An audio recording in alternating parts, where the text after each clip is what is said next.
Es esmu DJs. Es spēlēju DJ setus, un mani uzaicināja spēlēt uz ārzemēm, kur es daudzus pazīstu un jūtos diezgan droši.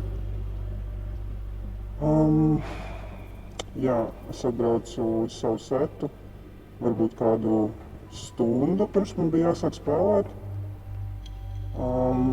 Es iedzēru kādus 2 šotus varbūt.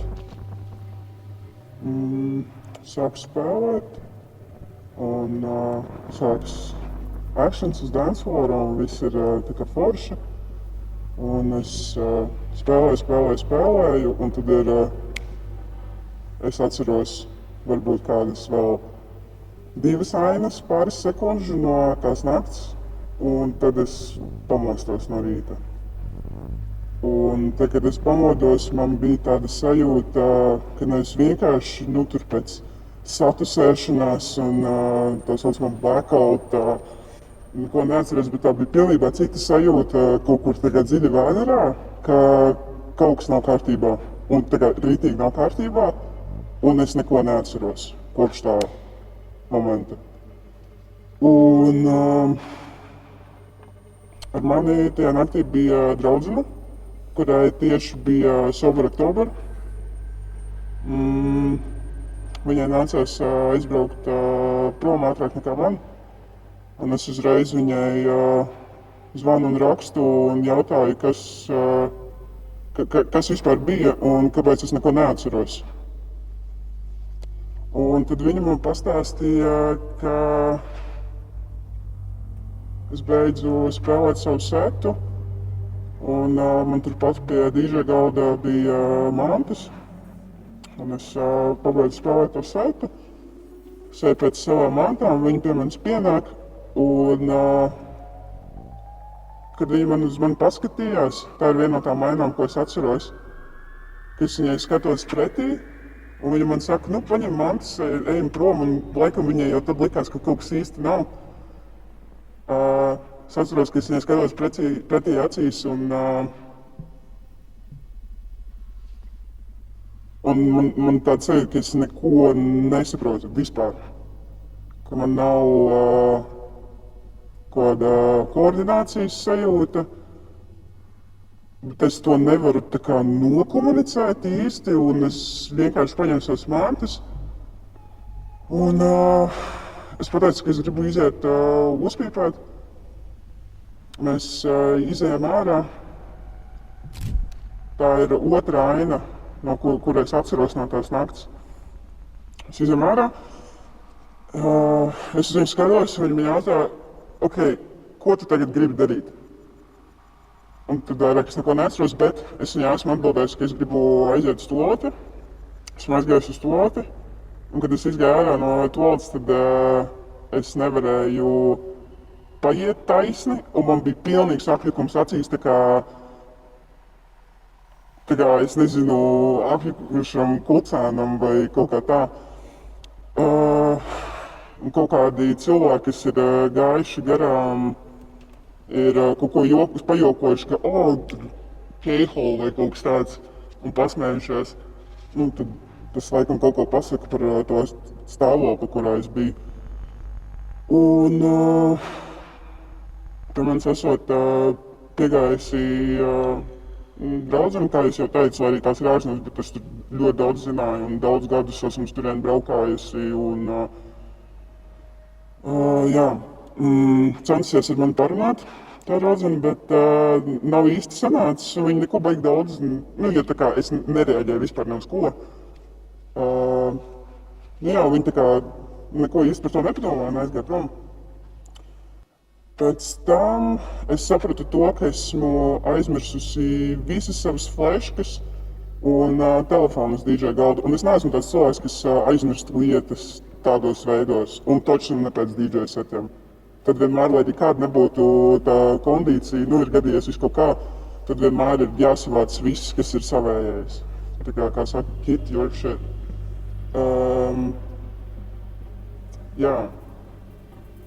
Savācu savas mantas, un tad esmu pateikusi, ka es gribu braukt mājās, un mēs palikām pie viena mana čomiņa. Un draudzene nebija man pajautājusi ne adresi, ne tā čoma kontaktus. Es arī nebiju iedomājusies ar viņu padalīties ar to visu. Paldies Dievam, esmu varējusi, es nezinu, kaut kā tas kompass man nostrādāja un bija arī takša aplikācijā jau vadīt iekšā tā adresi, es jau turien biju saukus taks tajā braucienā. Un mēs esam aizbraukuši, un tur bija kaut kāda situācija ar to, ka tās ir vienvirziena ielas, un tur taksis nevarēja piebraukt tieši pie tās mājas, ja tur kāds ārpus jābrauc apkārt un bla. Mēs esam izkāpuši sārā, un man draudzene nezinu, kur mums jāiet, jo viņi tur ir tā kā otro dienu, un nezinu, jā, kaut vai nepārāk daudz reizi dzīvē tur ir bijis vispār kopumā tajā valstī. Un viņi centās no manis dabūt ārā to informāciju, kur tieši mums ir jāiet, un es esot atvērusi vaļā uz telefonu kartes, jauku uz to adresi iekšā un rītīgi ilgi centusies saprast, uz kur pusi mums ir jāiet. Un esmu esot apgūlusies uz zemes, skatījusies vēl aizvien tajā kartē, tad es saskatījos uz to draudzeni un man bija tāds, es neko nesaprotu. Kaut kā beigās mēs tikām mājās, es esot vienu reizi palēmusi, un tad mēs aizgājām gulēt. Un tad ir nākamais rīts, kad es pamodos ar to sajūtu, ka kaut kas nav labi, un ritīgi nav labi. Es neko neatceros, es uzzināju to visu. Un tad radās pirmā aizdoma, ka tas varētu būt tomēr kaut kas vairāk nekā alkohols, jo diemžēl es turu alkoholu diezgan labi. Un mani nevar nosist tie 2 šoti. Izrādījās, kamēr es spēlēju, tā kluba menedžera esot nesis man vēl šotus, bet still tie nebija, tie bija 4-5 kopumā pa to visu nakti priekš manis, tas vispār nav daudz. Atkal es tagad nelepojos ar to,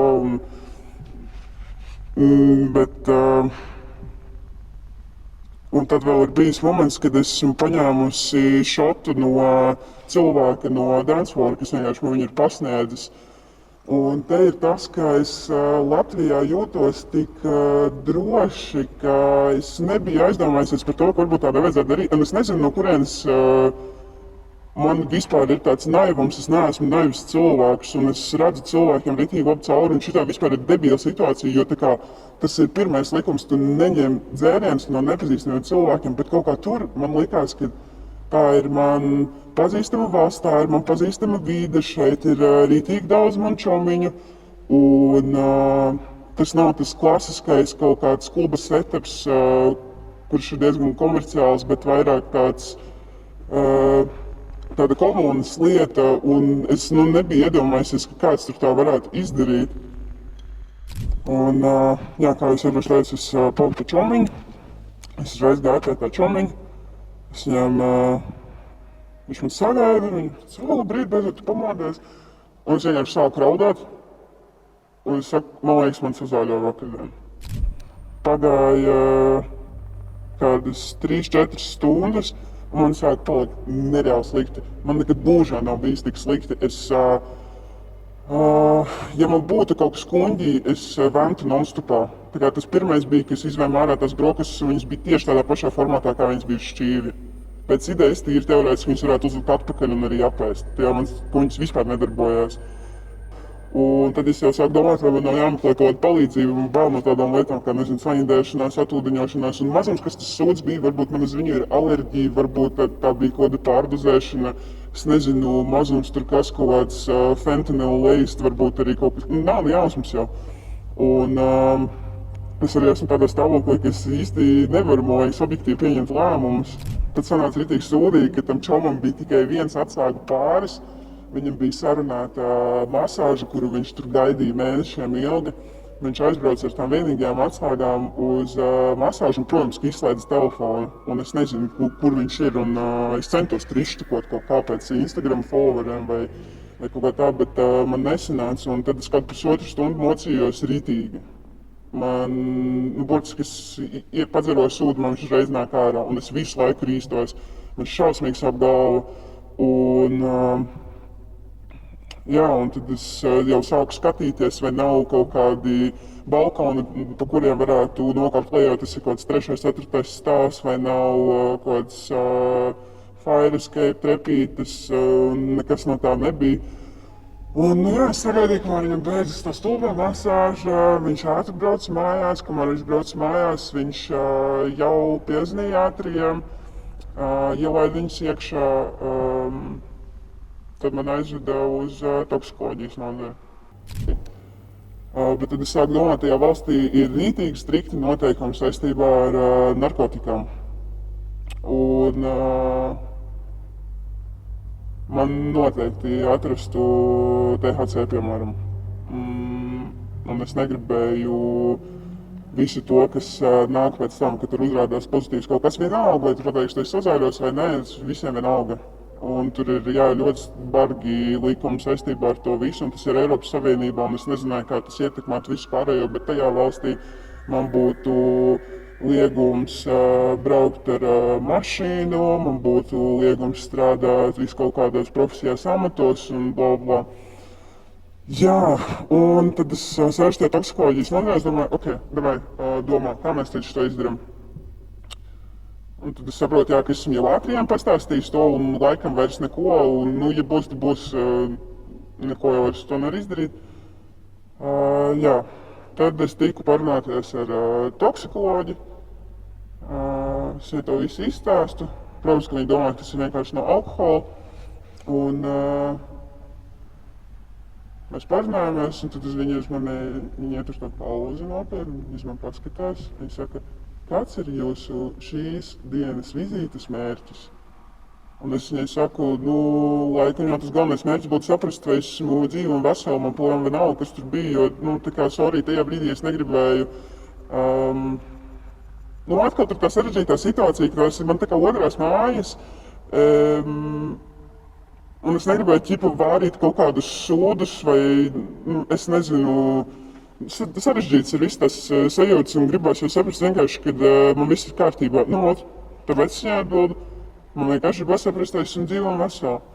Un viņas man paskatās, viņa saka, davai, iztiksim bez tā narkotika testa, es vienkārši tev pārbaudīšu to, nodošu šitādas analīzes, iedošu tev precāku zāles, recepšu un galvu nereāli sāpēja. Tad man pārbaudīja, viss bija kārtībā, paldies Dievam, aizbraucām mājās pie tā čomiņa. Parunājāmies bišķiņ, palika mierīgāk, protams, vēl aizvien, ka cenšos apstrādāt tas viss pēdējās 24 stundas, kas man ir bijušas. Bet, jā, esmu ļoti pateicīga tai draudzenei, kur pārliecinājās, ka man viss ir kārtībā un kur man pieskatīja. Čomiņam, pie kuras paliku, viņš par mani ritīgi labi parūpējās. Un, protams, vislielākais paldies tam, ka es nezinu kam, bet ka es esmu dzīva, esmu vesela, tas nav atstājis nekādu ietekmi uz manu veselību, fizisko vismaz. Jā, un ka es varu būt šeit un parunāties ar jums par šo.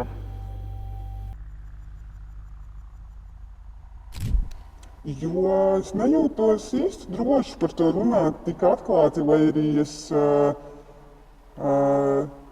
teicu, jā, es parunāju par to savās stārijās un tā kā no interneta nekad nekas nepazūd, bet kaut kādā šitādā formātā laikam tomēr ir ērtāk paslēpties bišķiņ.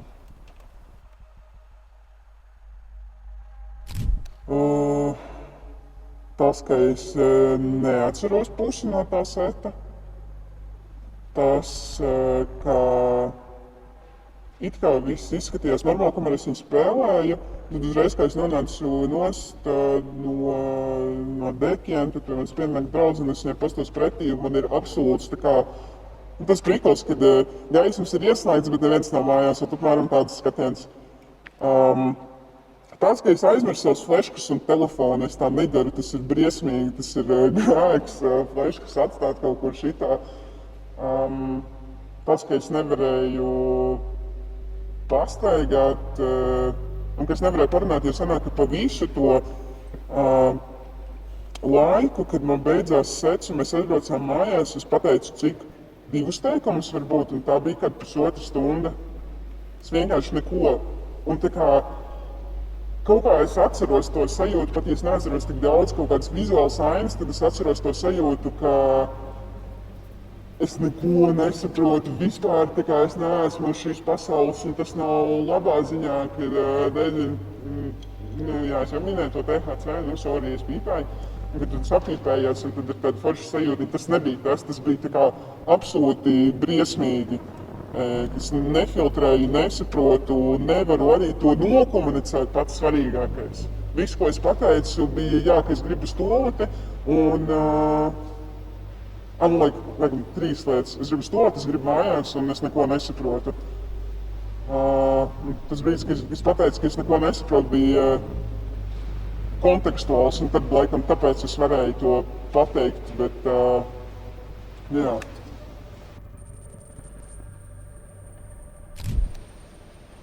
Es jau neko nesapratu tajā brīdī, es neko nevarēju pateikt, tā kā fiziski, burtiski nevarēju neko pateikt.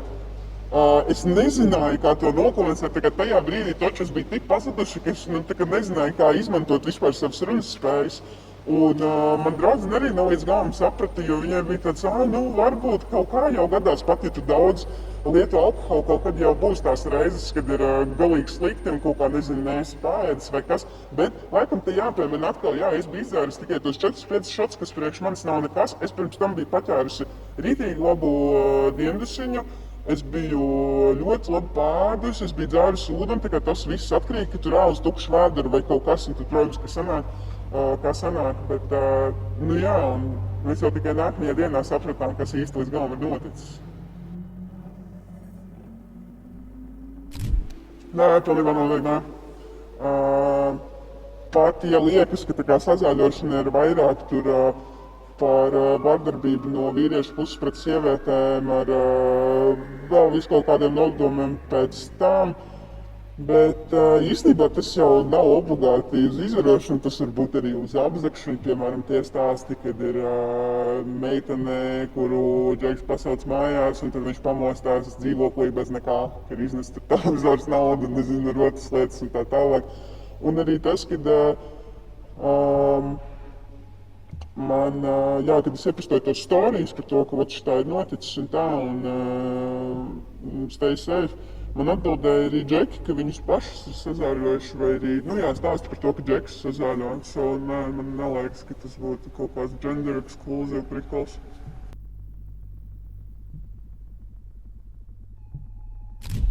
Tātad mūsdienu reālijās un mūsu tieši apstākļos šeit lokālajos, diemžēl man būtu jāsaka, laikam nevar paļauties uz sistēmu.